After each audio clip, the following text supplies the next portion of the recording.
Assalamualaikum warahmatullahi wabarakatuh.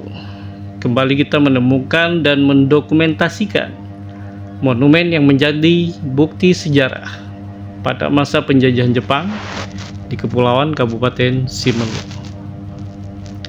Monumen ini merupakan peninggalan masa penjajahan Jepang, berlokasi di Desa Amaiteng Mulia, Kecamatan Simelu Timur, Kabupaten Simelu, Aceh. Monumen ini tepatnya berada di dalam kawasan tempat pemakaman umum.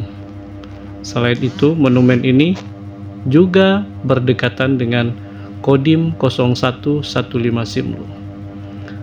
Menurut informasi yang kita kutip dari salah seorang anggota TNI di Kodim 0115 Simelu, bahwa monumen ini merupakan sebuah terowongan.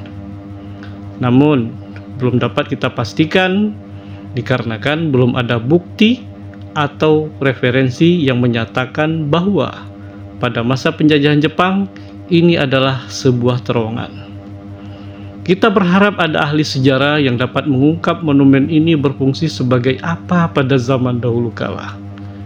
Yang terpenting, monumen bersejarah ini dapat kita dokumentasikan sebagai bukti bahwa di Kepulauan Simelu ada zaman penjajahan. Demikian dan terima kasih, semoga video ini bermanfaat. Mohon maaf atas segala kekurangan. Wassalamualaikum warahmatullahi wabarakatuh.